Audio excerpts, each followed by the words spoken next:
Good evening guys, magluluto tayo ng fried chicken with sweet potato fries. Okay, bago lahat, i-introduce ko muna sa inyo ang kalan ng Japan. Induction heater. So kung mapapansin nyo sa gilid, nakalagay dyan yung mga dapat nyong gamitin na pan. So maliit, at malaki. So nakalagay din dyan na kapag mayroong konting ingay kayo narinig, so hindi naman yung nangangahulugan na sira. Kailangan mo lang i-adjust ng konti sa tamang posisyon yung pan para mawala. So yan, nakalagay din dyan yung mga dapat at hindi dapat gawin. So kapag magluluto ka, kailangan hindi malapit o madaling masunog. So guys, so ito ay ginagamitan ng electricity guys. At ito naman yung appropriate pan na kailangan mong gamitin. So induction heater pan. So sa unahan, nakalagay dyan 1.5 kilowatts, sa likod naman is 1.2 kilowatts. Ano po? So, hi. So dahil sa Pilipinas kailangan pa namin mangahoy at magsibak, syempre nagkamali kami ng bili ng ng pan nung una. So ang nabili namin ito.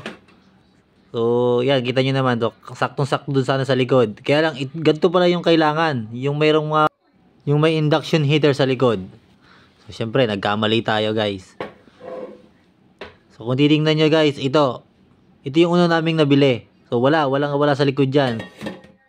Okay, try na nating i-open. Okay. So ito guys, ito yung open, power on. So patayin ko muna yung ilaw. Open natin na. So, long press nyo lang, mga 3 seconds.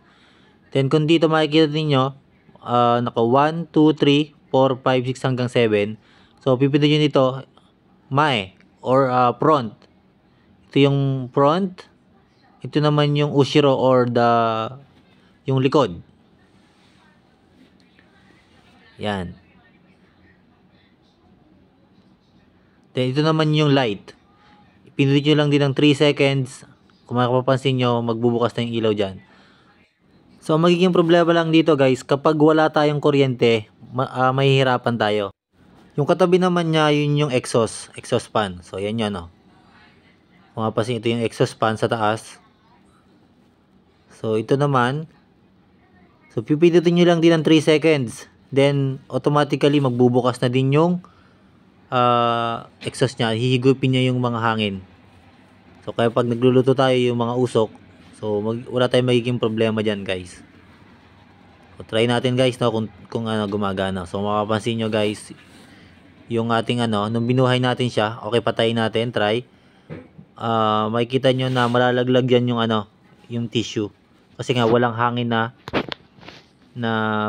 humihigop sa kanya.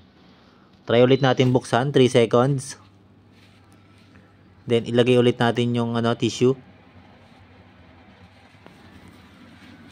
Okay guys, pinunasan din natin para at least mas maganda naman yung mapapanood niyo. Okay, let's start guys. So pipindutin lang po natin to. And then right side arrow. So kung mapansin niyo dyan guys, so hindi siya tumuloy kasi walang nakalagay na pan. Try natin yung una namin binili.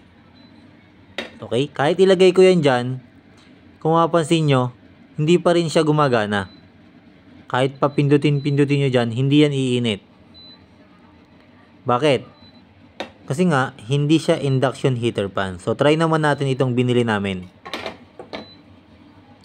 Kung mapansin nyo, pagkalagay ko pa lang guys, umilaw na agad yung 1, 2, 3 hanggang 5. Ito kasing araw na to, dito yung controller niya kung gaano kalakas yung heat na pwede mong iset. So, ibig sabihin, pwede ka na magluto guys. Okay, try na natin. Let's go. Yan. Naggayat na rin ako ng manok kanina guys. So, lagay natin dito sa Tupperware. And then, lagyan na rin natin ng crispy fry. So, baka naman, Ajinomoto. Branded content to. Okay, kung makapansin nyo guys, pwede natin simulan ng pagpiprito. Ibuhos ang mantika by Ajinomoto again. At ilagay na ang manok. Tignan nyo guys, no? Akala mo naman napakasarap ng lulutuin. Pritong manok lang naman. Okay guys, tilagay na natin sa mantika guys. Kung mapansin nyo guys, no? Number 6 yung aking apoy dyan.